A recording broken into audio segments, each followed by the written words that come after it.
I'm a mathematician here at the university, and my general area of study is uncertainty assessment in complex systems. And as a mathematician, I'm interested in general issues regarding that subject, but also I work as an applied statistician, mainly in environmental science, and within environmental science, mainly in climate reconstruction and climate prediction, and in particular looking at the interface between climate models and reality, and climate observations and climate proxies. But since 2009, I've been a little bit more involved in natural hazards. So you'll have to excuse the extreme naivety, right, of my understanding of volcanic processes.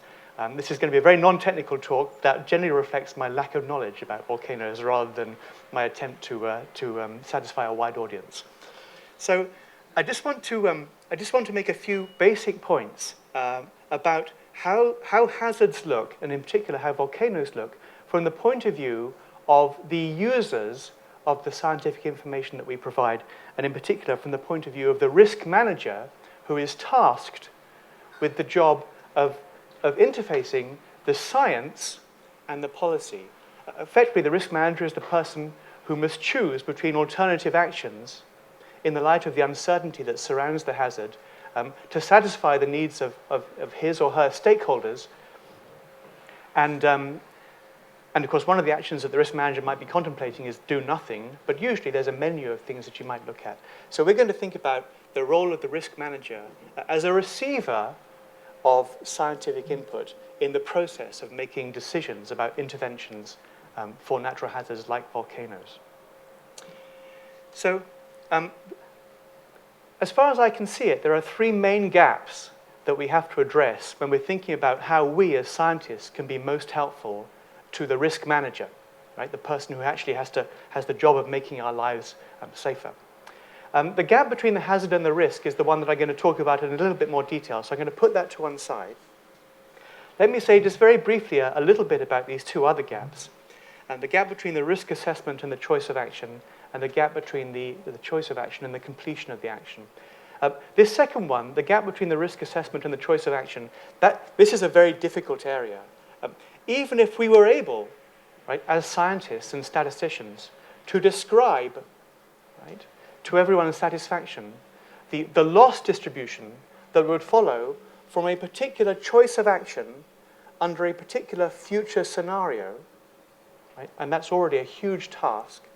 Even if we were able to do that, it's still a very difficult job for the risk manager to take a tableau, right, of possible actions, against possible future scenarios, all of which are currently uncertain, of course, right? And for each entry in that tableau, a loss distribution, if you like, and make an effective decision, right? A decision about which action to follow. Because, of course, the uncertainty is basically quite overwhelming. This issue of future scenarios is particularly pertinent to the risk manager because the risk manager is typically thinking about a time period of, say, 30 years. Right? If you're thinking about the location of a village, for example, on the side of a volcano, or if you're thinking, about a repository for radioactive material, then it's not 30 years, but it's 1,000 years or 1,000,000 years, and in some cases in the US, it's even longer than that. Okay? So the point about the risk manager's job is their time horizon is not 1 year, which is the time horizon of the insurer or the reinsurer. Yeah? It's at least 30 years and maybe longer. Now, in 30 years, if you just think about the last 30 years, for example, we've seen the internet, I believe it's called, and I guess people saw that coming, but who knows what the next 30 years might bring. And the point is that 30 years is a very long time, right, for demographic and economic and technological change to occur. And those are all things that the risk manager needs to take into account.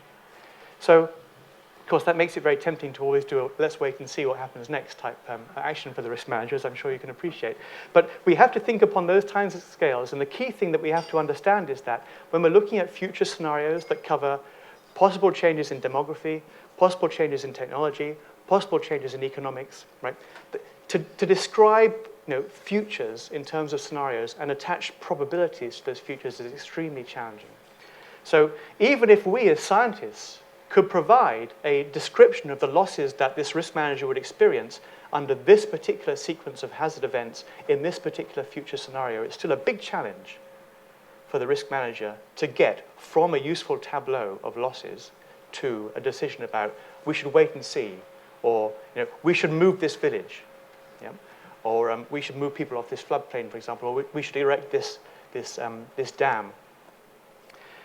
The third one, between the choice of action and its successful completion, well, even if the poor, benighted risk manager was able to make a decision, right, in the face of all this overwhelming uncertainty, then the challenge then is for the decision to be successfully completed.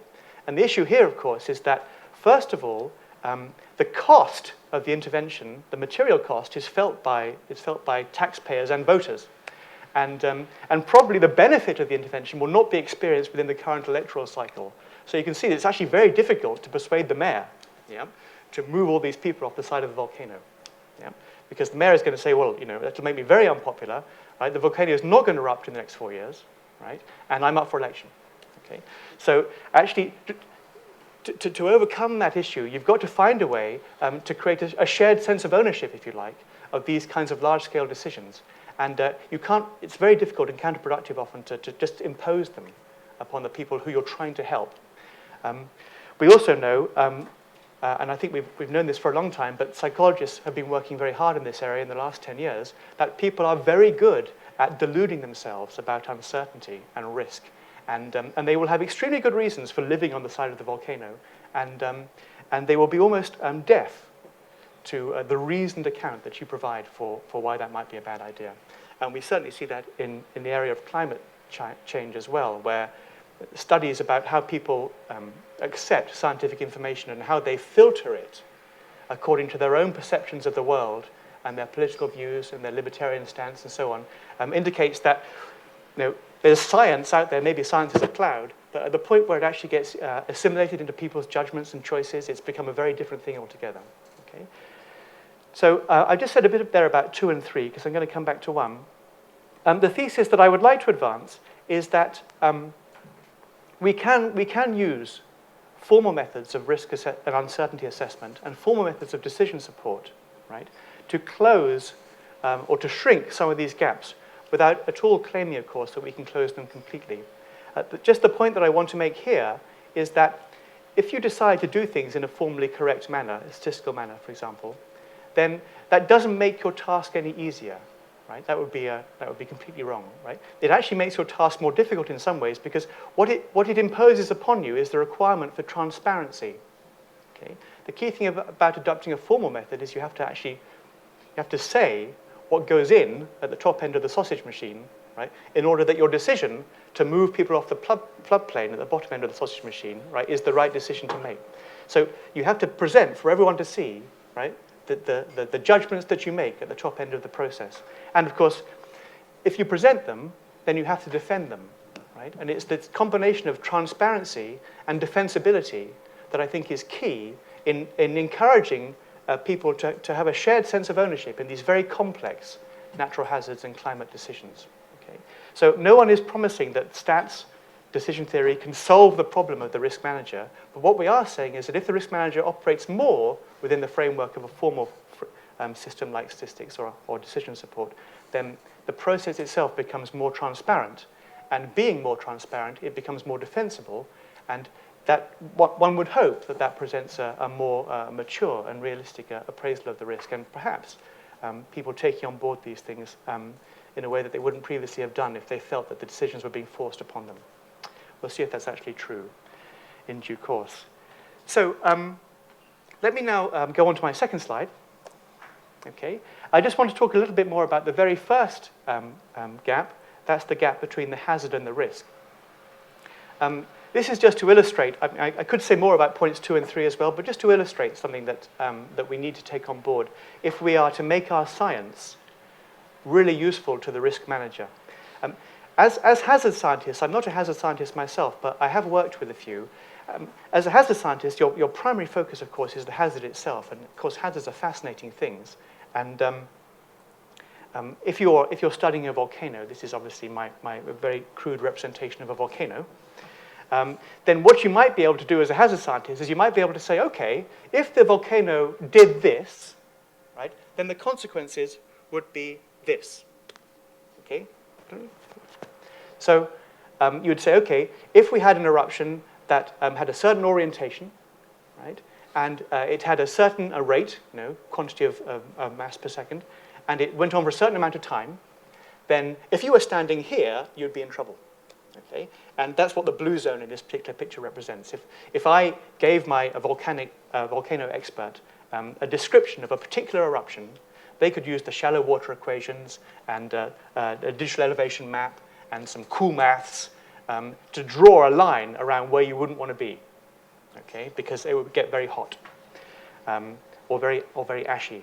So this picture here on the left-hand side of the screen, this is the kind of calculation that a hazard expert, like a volcanologist, can currently do. And these pictures are not easy to draw, of course. We should stress that. I mean, these pictures run on, to create a picture like this for a particular type of event, would run on a supercomputer, and it would take minutes, and perhaps even longer. So this is currently a challenge to the state of the art, but it's something that we know in principle how to do. Okay? Now, the point I want to make, of course, is this picture is of absolutely no use to the risk manager. Okay? The risk manager is not interested in what would happen if this event were to occur. Right? The risk manager, looking over a 30-year horizon, is going to say, well, what's going to happen to the volcano over 30 years? Right?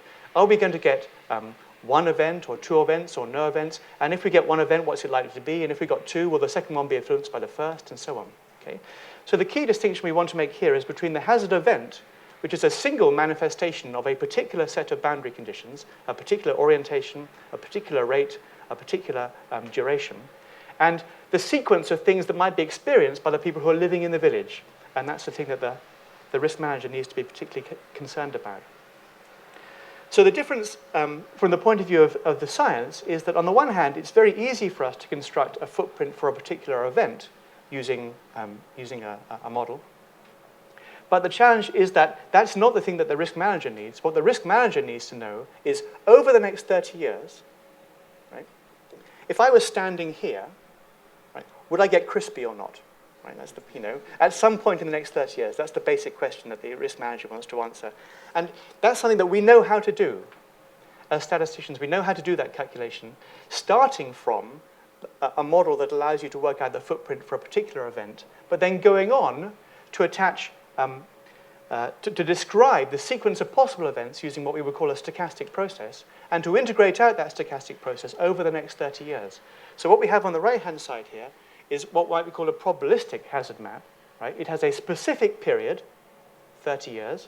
This map would look different if it was a 20-year map or a 100-year map. Okay? And the contours represent probability of getting crispy. Okay? And so there's a 10 to the naught contour. That's a probability of 1, basically. So if you're inside the smallest contour, then you're definitely going to get crispy over the next 30 years. I'm not even sure I can work this. I don't want to blind anyone, so I'm going to be quite cautious. Oh, here we go. Okay, so if you're in that contour, you're definitely getting crispy. If you're in this contour here, then you've got basically a 1 in 10 chance of getting crispy at some point in the next 30 years. And if in this contour here, you've got a 1 in 100 chance of getting crispy at some time in the next 30 years. Okay? And the risk manager needs to know what is an acceptable level of risk for this village. This village is somewhere on the 1 in 70 contour, I suppose. And the risk manager needs to know, is that safe or is that not? And that, of course, is a decision that the community takes as a whole. But the point is, the distinction between these two maps. This is the thing that you get from modeling the volcano. Right? This is what the risk manager needs, and it's the thing that you get from modeling the volcano, plus adding in all the other stuff that's necessary for you to describe not just here's what happens in event X, but here's what will happen to the volcano over the next 30 years. We don't know for sure, but to every possible outcome, we attempt to attach a probability, and then what we attempt to do is we tend to average over all of those outcomes according to the probabilities, and that allows you to draw a map like this one on the right-hand side. Okay? Now, as far as I'm aware, I haven't seen many maps like this. Flooding, which is considered to be a good area as far as risk assessment is concerned, has maps that look nothing like this, or they look superficially like this, but they do not convey this information. Okay? And yet the flooders, are claiming to be at the forefront of uncertainty assessment. Their flood maps do not convey the kind of information that householders working on a 5-year timescale, for example, actually need to know to decide whether or not to buy a house that may or may not be inundated over the next 5 years. I think I'll stop there, actually. I have one more slide, But I'm aware that we've got some catching up to do, so I'll stop with 5 minutes to go. Thank you.